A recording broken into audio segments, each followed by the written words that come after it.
D'une part, le processus pranique classique de 21 jours, et d'autre part, ma vision sur ce processus pranique. Alors, il y a beaucoup de choses à dire. Un processus classique de 21 jours n'est pas la seule manière de devenir pranique, numéro 1. Numéro 2, il n'est pas question pour moi de devenir pranique puisque nous sommes tous praniques. Puisque nous habitons une voiture qui se nourrit avec un carburant qui est l'essence, mais qui pollue depuis toujours, depuis très longtemps. Et on ne savait pas jusque-là qu'il est possible aussi de fonctionner de façon beaucoup plus autonome, libre et avec pas de pollution, une énergie électrique, ou plutôt électromagnétique, le prana, on va dire ça comme ça pour simplifier. Et on découvre ça maintenant. Donc le prana, il fonctionne de toute manière, mais il fonctionne au ralenti.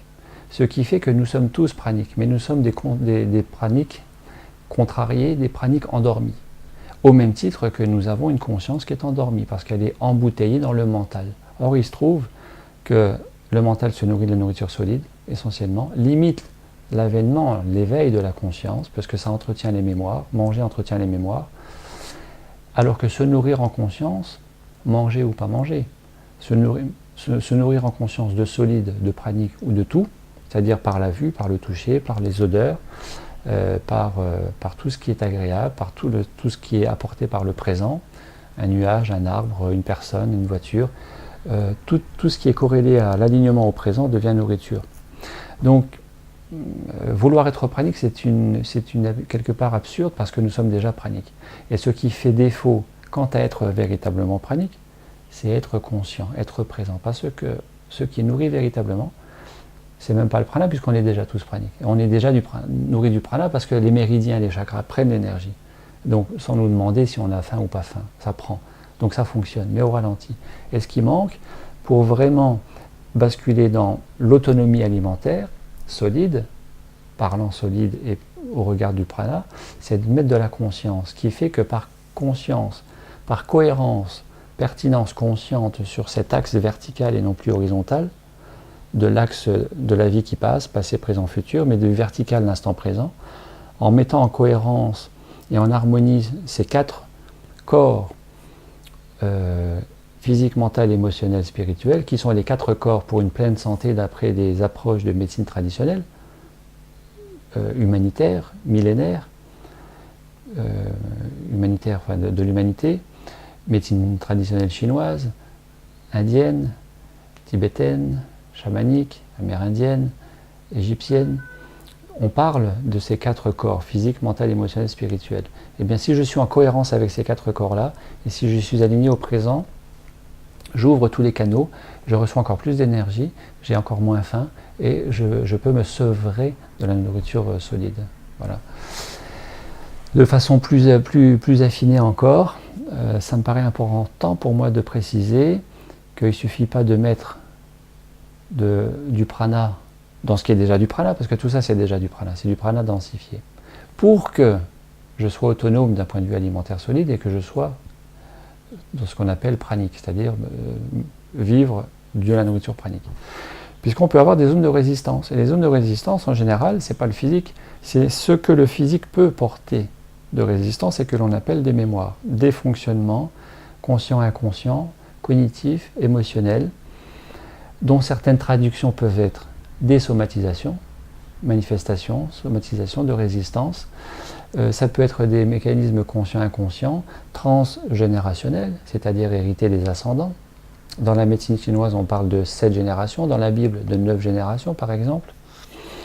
Ça peut être des héritages transpersonnels, c'est-à-dire dans ma dynamique personnelle, quant au voyage de l'âme, d'incarnation à incarnation, où je ramène des choses au fur et à mesure, et qui peuvent être favorables ou défavorables à un objectif de meilleure qualité de vie aujourd'hui, que je dois aussi intégrer. Et comment les intégrer, ces résistances possibles? Par le fameux alignement. Et l'alignement, tout le monde parle de l'alignement. Oui, d'accord, mais comment s'aligner? C'est accueillir. Et accueillir l'agréable, conscient, le désagréable, inconscient, ou volontairement inconscientiser, c'est-à-dire refouler. Je ne veux pas en entendre parler, je le refoule, et ça devient de l'inconscient, mais le corps se rappelle à moi par les symptômes. Si je mets de la lumière dans ces zones d'ombre, dans ces mémoires, j'ouvre les canaux, il y a moins de résistance, et le prana peut vraiment circuler librement. Voilà, donc c'est plutôt pour moi un chemin en conscience, la nourriture pranique au quotidien qui fait arriver, par voie de conséquence naturelle, quasi naturelle, au prana, et non pas vouloir être pranique pour être pranique. Il y a une personne qui me dit au téléphone, il y a 2-3 semaines, qui veut venir à un stage chez moi en nourriture pranique et qui me dit « Je veux être pranique pour être dans l'unité ». Et je lui dis « C'est faux. Vous ne serez pas plus dans l'unité si vous êtes pranique. Bien sûr, mais à condition que ça tienne. Mais dans beaucoup de cas, être pranique ne tient pas, parce qu'il y a des zones qui ne sont pas dans l'unité et qui nous rattrapent.